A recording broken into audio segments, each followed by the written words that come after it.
কোথায় গিয়েছিলে তুমি? আমি তো দোকানে বাজার করতে গিয়েছিলাম। দোকানে বাজার করতে গিয়েছিলে? আচ্ছা, এটা তুমি তোমার বাবার বাড়ি পেয়ে গেছো? তুমি ওভাবে বলছো কেন? ওভাবে বলছি কেন? ওভাবে বলছি কেন? টাকা কোথায় পেয়েছো? তোমার কোথায় দোকানে মুখ দেখে বাজার দেয়নি? কোথায় পেয়েছো টাকা তুমি? তোমাকে তো আমি ফোন করছিলাম, ফোনে পাইনি, তাই তোমার ব্যাগ থেকে 500 টাকা নিয়ে বাজার করে এনেছি। আমাকে না জানিয়ে তুমি আমার ব্যাগ থেকে টাকা নিয়ে বাজার করে এনেছো? এত বড় স্পর্ধা তোমার, এত বড়! আমি না তোমাকে...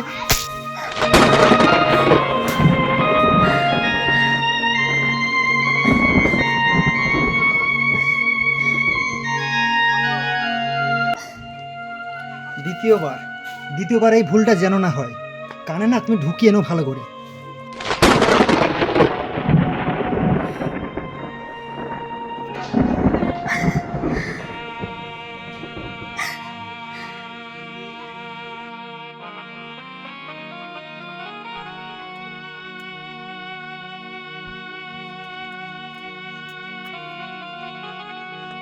বেলা দুপুর হয়ে গেল, তোমার এখন কি হচ্ছে? এই তো আমি শাড়ি আর ব্ল্যাঙ্কেটগুলো গুছাচ্ছি। সকাল থেকে তুমি কি করছিলে?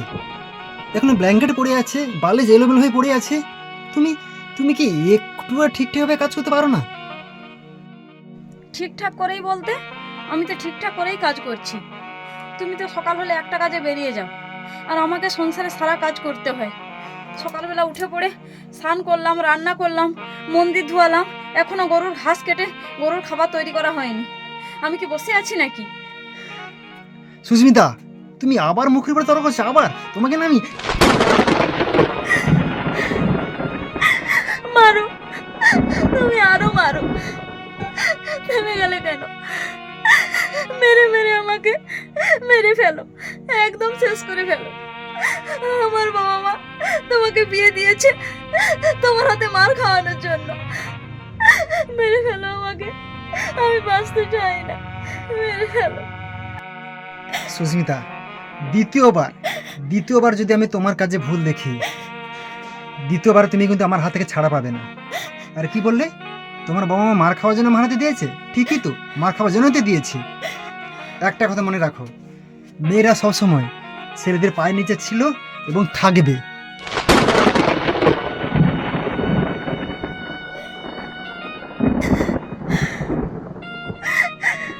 মা, বাবা, তোমরা আমাকে কার হাতে তুলে দিলে?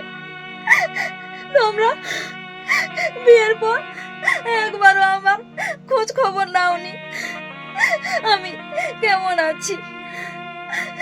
এমন একটা মানুষের সাথে বিয়ে দিয়েছো, মার খেতে খেতে আমার জীবনটাই শেষ হয়ে যাচ্ছে। কারণে অকারণে দিনের পর দিন আমাকে ধরে ধরে মারছে।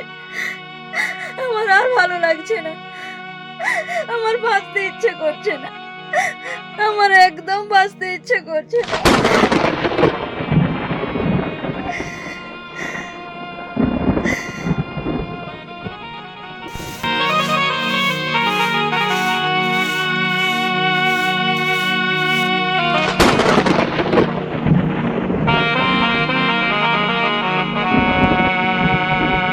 সুস্মিতা, কি হয়েছে বলো? কাল থেকে কাজের জামাটা ব্যাগে পড়ে আছে, তুমি কাজের জামাটা আজও ধাওনি? ও, কাজের জামাটা? না গো, ধোয়া হয়নি, একদম আমার মনে ছিল না।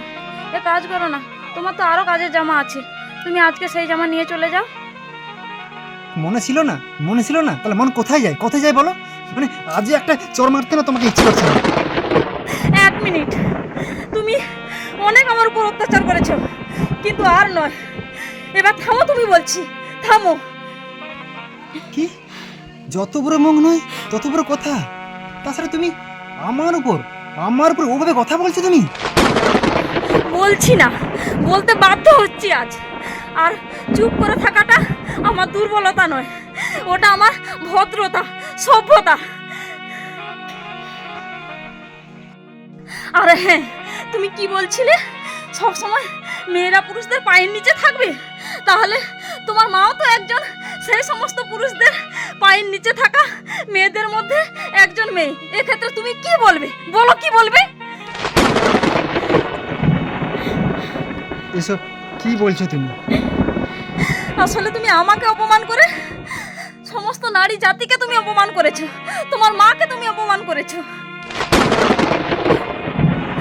তোমরা দুর্গাপুজোর সময় মায়ের অঙ্গে দামি দামি শাড়ি প্রদান করো, আর সেই মায়ের অঙ্গ থেকে সৃষ্টি মেয়েদের পর এইভাবে তুমি অত্যাচার করছো, এইভাবে অপমান করছো। ছি ছি বলি তোমার মতো পুরুষদের। সেই জন্যই তো তোমার উন্নতি হয়নি আজ, আর উন্নতি কোনোদিন হবেও না। নারী জাতিকে সম্মান করতে শেখো, তাহলে সর্বসুখ পাবে তুমি, বলে দিলাম আমি। সুস্মিতা,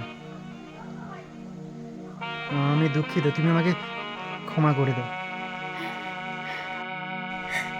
কি বললে? ক্ষমা?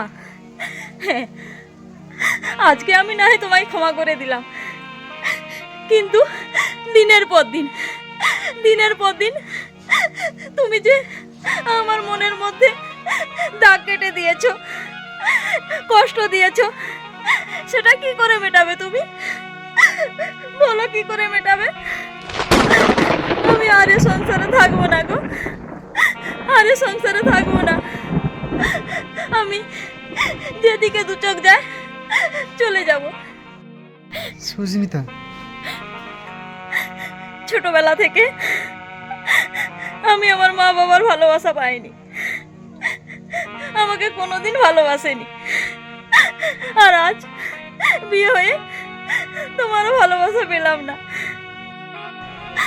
আজ আমার যেদিকে দু চোখ যায় আমি সেই দিকে চলে যাব।